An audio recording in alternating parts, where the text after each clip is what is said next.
latest report, they have more in them than mortal knowledge. When I burned in desire to question them further, they made themselves air, into which they vanished. Whilst I stood wrapped in the wonder of it, came missives from the king, who all hailed me Thane of Cawdor, by which title before these weird sisters saluted me, and referred me to the coming on of time with Hail, King, that shalt be. This have I thought good to deliver thee, my dearest partner of greatness, that thou mightest not lose the dues of rejoicing by being ignorant of what greatness is promised thee. Lay it to thy heart, and farewell. Glamis, thou art, and Cawdor, and shalt be what thou art promised.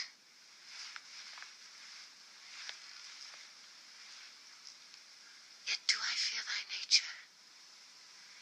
It is too full of the milk of human kindness to catch the nearest way. Thou wouldst be great, art not without ambition, but without the illness should attend it. What thou wouldst highly, that wouldst thou holily. Wouldst not play false, and yet wouldst wrongly win. Thou'dst have, great Glamis, that which cries, thus thou must do if thou have it, and that which rather thou dost fear to do, than wishest should be undone.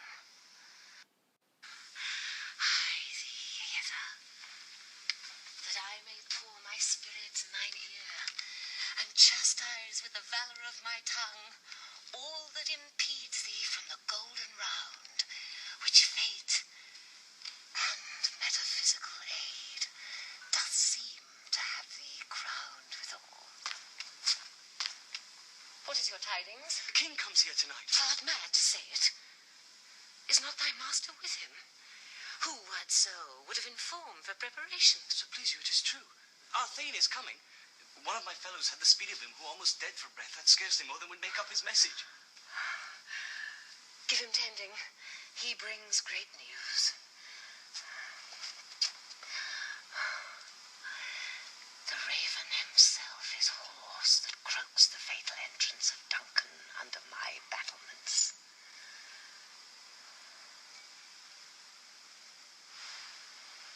Come, you spirits that tend on mortal thoughts, unsex me here, and fill me from the crown to the toe, top full of direst cruelty. Make thick my blood, stop up the access and passage to remorse, that no compunctious visitings of nature shake my fell purpose, nor keep peace between the effect and it. Come to my woman's breasts, and take my milk for gall, you murdering ministers, wherever in your sightless substances you wait on nature's mischief. Come, thick night, and pour thee in the dunnest smoke of hell, that my keen knife see not the wound it makes, nor heaven peep through the blanket of the dark to cry, hold, hold.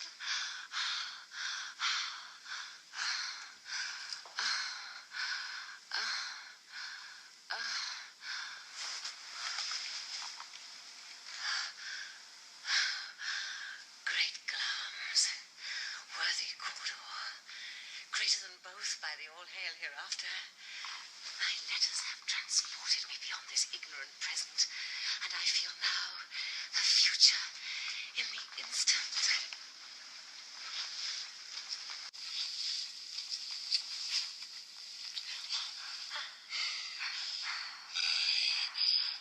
Dearest love.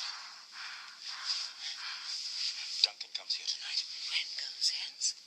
tomorrow, as he purposes. Oh, never shall sun that morrow see.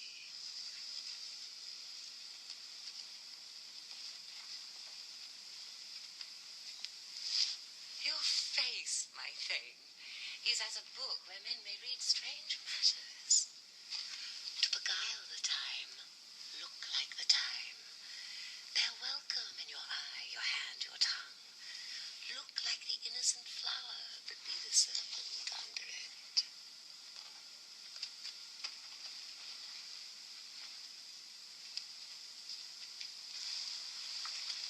He that's coming must be provided for. And you shall put this night's great business into my dispatch, which shall, to all our nights and days to come, give solely sovereign sway and masterdom. We will speak further. Only look up clear. To alter favour ever is to fear. Leave all the rest to me. In this scene, Lady Macbeth is reading a letter from her husband. He is telling her about his meeting with the witches and what they said. The first words that Lady Macbeth speaks are not her own, they are her husband's. It's not her voice that we hear here, and that's significant because all of her power in the play comes through her husband. It's not hers in her own right. Macbeth refers to her in this letter as his dearest partner of greatness. It's unusual for the time for a husband to refer to his wife as his equal. He gives her his power here. Note that Lady Macbeth is only a powerful character because Macbeth allows her to be. Lady Macbeth says that Macbeth shalt be what thou art promised. It sounds here like she resolves to make sure herself that Macbeth has all the power promised to him by the witches. She does not question the prophecy at all, but fears that her husband is too nice to catch the nearest way, or to do what he has to do to become king quickly. You could argue here that Lady Macbeth means to corrupt her husband for her own gain. Remember that if he is king, she will become queen. You could, however, argue that she is a loving and loyal wife who only wants the best for her husband and is willing to do anything for him to be successful. Shakespeare makes the murder appear to be all Lady Macbeth's idea. Remember, though, that Macbeth has already had black and deep desires that he wishes to hide. The thought of murdering King Duncan has already crossed his mind before Lady Macbeth even knows about the prophecies. She says, "Hie thee hither, the aim I may pour my spirits in thine ear." She knows that he will need persuading and plans to talk him into murder, or the nearest way. When the servant enters and says that the king comes here tonight, the news builds a sense of dramatic irony. The audience knows about Lady Macbeth's private plans, so when the servant announces that King Duncan will arrive at the castle, the audience knows what will happen next. Remember, though, that the audience does already know before Lady Macbeth that Duncan will arrive at the castle. Lady Macbeth tells the servant to give the newsbringer tending, because he brings great news. These words take on a sinister connotation in light of what we have just heard. This is where Lady Macbeth makes her plans explicit. The raven himself is hoarse that croaks the fatal entrance of Duncan. That word fatal makes it obvious that she plans to murder him before he leaves.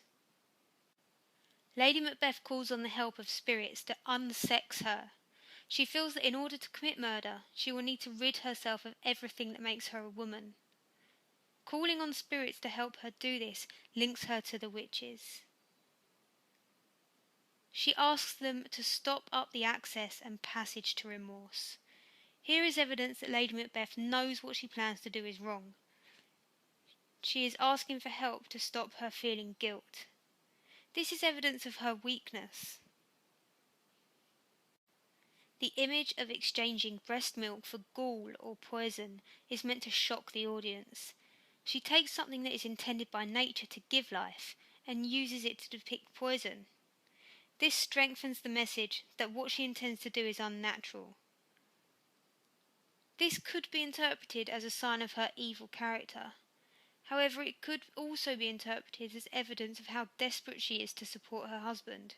She is willing to give up everything, even her womanhood and motherhood, to help him become king.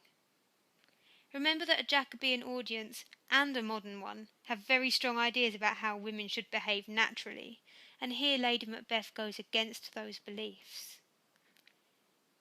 When she says, "Come, thick night, and pull thee in the dunnest smoke of hell," she mirrors Macbeth's earlier speech. Remember that he asks the stars to hide their fires. They are showing here how connected they are and how strong their relationship is at this stage of the play. Another sign of Lady Macbeth's weakness is that she fears that God will stop her if he sees her plans. She doesn't want heaven to be able to peep through the blanket of the dark to cry, "Hold, hold." When Macbeth enters, he greets his wife as "my dearest love." This lets the audience know how strong their relationship is and how much he loves her at this point. This can be used to explain how he is so easily persuaded to commit regicide, his love for his wife. Lady Macbeth asks when Duncan will leave. Here she is trying to judge Macbeth's thoughts, and Macbeth makes it clear that at this stage he is not complicit with murder. He says he leaves tomorrow, as he purposes. It is again Lady Macbeth that makes her thoughts clear. "Oh, never shall sun that morrow see."